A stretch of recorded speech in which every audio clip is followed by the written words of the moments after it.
एक छोटे से गांव में, जो घने जंगलों और हरे भरे खेतों से घिरा हुआ था, एक महिला रहती थी जिसका नाम था अदिति।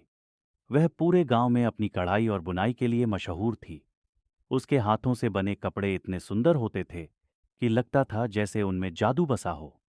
अदिति शांत और मेहनती महिला थी, लेकिन एक रात उसने एक सपना देखा जिसने सब कुछ बदल दिया। उस सपने में अदिति ने देखा कि आसमान में काले बादल छा गए हैं और बारिश इतनी तेज हो रही है कि पूरा गांव पानी में डूब गया है। वह पसीने से तरबतर होकर उठी, लेकिन उसने सपने को महत्व नहीं दिया। 3 दिन बाद ठीक वैसी ही बारिश हुई जैसा उसने सपने में देखा था। गांव वाले हैरान रह गए। अदिति को भविष्य देखने की शक्ति मिल गई है। वे फुसफुसाने लगे। जल्द ही लोग उसके घर आने लगे, अपने भविष्य के बारे में जानने के लिए। शुरुआत में अदिति को यह सब अजीब लगा। वह तो बस एक बुनकर थी, कोई ज्योतिषी नहीं। लेकिन सपने आते रहे। एक बार उसने सपने में देखा कि एक बच्चा नदी में गिर गया है, और अगले दिन उसने उसकी मां को चेतावनी दी, जिससे बच्चे की जान बच गई। फिर उसने सपने में देखा कि बाजार में आग लगने वाली है, और गांव वालों ने आग को फैलने से रोक दिया। हर सही भविष्यवाणी के साथ अदिति की प्रतिष्ठा बढ़ती गई। गांव के बुजुर्ग भी उससे सलाह लेने लगे, और उसके घर के बाहर अनाज, फल और कपड़ों के उपहारों का ढेर लग गया। लेकिन हर किसी को यह अच्छा नहीं लगा।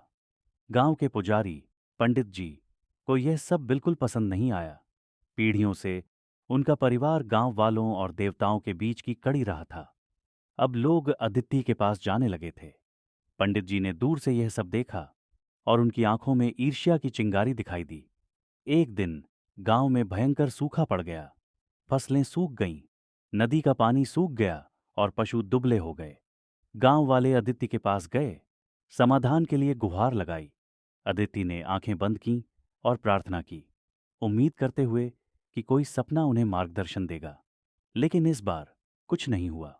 रात दर रात वह सोती रही, लेकिन उसके सपने खाली थे। गांव वाले बेचैन हो गए। क्यों देवता अब उससे बात नहीं कर रहे? वे सोचने लगे। पंडित जी ने अपना मौका देखा। उन्होंने गांव चौपाल पर एक सभा बुलाई और गरजते हुए कहा, देवता नाराज हैं क्योंकि हमने पुराने रास्ते को छोड़ दिया है। अदिति का वरदान कभी देवताओं की ओर से नहीं था। यह सब एक धोखा था, एक भ्रम। हमें सच्चे मार्ग पर वापस लौटना होगा। गांव वाले दुविधा में पड़ गए। कुछ लोग पंडित जी की बात मानने लगे, जबकि कुछ अदिति के साथ रहे। तनाव बढ़ गया और गांव का एकता टूटने लगी। अदिति ने महसूस किया कि उस पर बहुत बड़ा दबाव है। उसे याद आया कि उसके सपने तब शुरू हुए थे जब उसने जंगल में मिले एक दुर्लभ पौधे की चाय पी थी। शायद यही पौधा उसकी दृष्टि का स्रोत था। वह जंगल में गई, उस पौधे की तलाश में। घंटों की खोज के बाद उसे वह पौधा मिल गया, एक छोटा सा पौधा जिसकी पत्तियां चांदी जैसी चमकती थीं। जैसे ही उसने कुछ पत्तियां तोड़ीं, उसे पीछे से आवाज सुनाई दी। यह पंडित जी थे। उन्होंने उसका पीछा किया था। तुम सोचती हो कि तुम देवताओं को मात दे सकती हो? वह चिल्लाए। तेरी दृष्टि कभी दैवीय नहीं थी। यह सब इस पौधे की वजह से था, जो ठगों का हथियार है। मुझे पहले से ही यह पता था। अदिति ने उनकी ओर देखा। उसका दिल टूट गया। अगर आपको पता था, तो आपने गांव वालों को क्यों नहीं बताया? पंडित जी मुस्कुराए। क्योंकि मैं चाहता था कि वे खुद देखें कि तुम एक धोखेबाज हो। अब वे मेरे पास वापस आएंगे, जहां उनका स्थान है।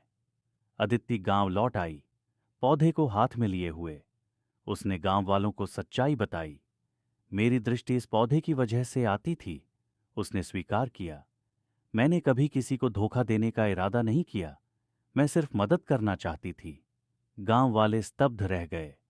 कुछ लोगों को लगा कि उन्हें धोखा दिया गया है, जबकि कुछ ने उसकी ईमानदारी की सराहना की।